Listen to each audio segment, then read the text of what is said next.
గత 27 ఏళ్లుగా తెలుగు పూజా సమితి ఆధ్వర్యంలో ఇక్కడ ఢిల్లీలో జరుగుతున్నది. ఇందులో తెలుగు, హిందీ అనేటువంటి తేడాలు లేకుండా ప్రజలందరూ కూడా, భక్తులందరూ కూడా పాల్గొని వారికి స్వామివారి కృపా కటాక్షాలు చేసుకుంటూ అన్యోన్య సహాయంతో చేసుకుంటున్నారు. శ్రీరామ కళ్యాణం అని మనం అనుకుంటే ఈ రోజునే శ్రీరాముడు జన్మించాడు. వశిష్ఠ మహర్షి వారు మరి అదే ముహూర్తాన్ని కళ్యాణోత్సవానికి కూడా ఆయన నిర్ణయం చేసి ఈ కళ్యాణ మహోత్సవాన్ని అదే రోజున జరుపుతున్నాం. ముఖ్యంగా ఏంటంటే మనకు మూలమైనటువంటి భద్రాచలం ఉంది. భద్రాచలంలో ఈ రోజున అంగరంగ వైభవంగా ఆ కళ్యాణోత్సవం జరుపుతున్నామంటే అది ఆ పరంపరలో వారు నిర్ణయించారు కాబట్టి ఆ నిర్ణయానికి అనుగుణంగానే తరతరాల నుంచి కూడా మనకు అలా జరుగుతూ వస్తున్నది. కాబట్టి అంతటి విశేషమైనటువంటిది ఈరోజు శ్రీరామనవమి, శ్రీరామ జన్మదినోత్సవం కూడా చేస్తారు.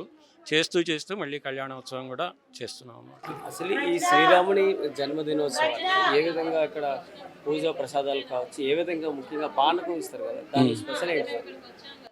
ఇది ముఖ్యంగా ఏంటంటే ఇప్పుడు వచ్చేటప్పటికి చైత్రశుద్ధ నవమి రోజున వస్తున్నది. ఇదేంటంటే ఈ శిశిర ఋతువులో రావటం వల్ల జనరల్గా మనకేంటంటే ప్రకృతి పరంగా చూసుకుంటే కొంచెం ఎండలు పెరిగే కాలం. అటువంటిది ఆ ఎండాకాలంలో ఏంటంటే మనకు ఆ బెల్లంతో చేసినటువంటి పానకాన్ని కనుక స్వీకరిస్తే మన ఆరోగ్యం చక్కబడి మన యొక్క శరీరంలో ఉన్నటువంటి రుగ్మతలు ఏమన్నా ఉన్నా కానీ, అంటే సంధికాలం అనమాట. ఇప్పటిదాకా మనం చలి అనిపించి మళ్ళీ ఎండాకాలంలోకి వచ్చాము.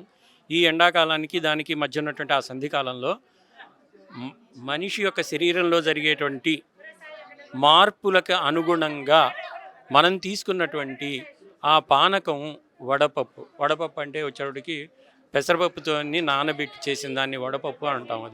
అవన్నీ కూడా శరీరానికి చలవ చేసి శరీరంలో ఉన్నటువంటి ఏ రుగ్మతలైనా కూడా తీసివేసి మళ్ళీ ఆ ఎండాకాలానికి తగ్గట్టుగా మన శరీరాన్ని ప్రిపేర్ చేస్తాయి, సంసిద్ధపరిచి మనకి ఎటువంటి అనారోగ్యాలు లేకుండా కూడా ఉంటాయి. అందుకోసమని ప్రత్యేకంగా మనం స్వామివారికి అందులో కూడా విష్ణు స్వరూపంలో అయినా అమ్మవారి స్వరూపంలో అయినా కానీ ఎక్కడైనా కానీ గుడోదకం అంటే బెల్లంతో చేసినటువంటి పానకం, వడపప్పు చాలా ప్రీతికరమైంది.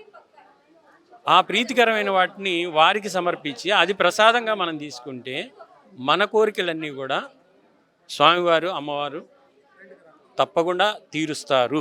ఆ భావంతో మనం వారికి సమర్పించుకుంటాం. అవి తీర్థ ప్రసాదాలుగా తీసుకుంటాం.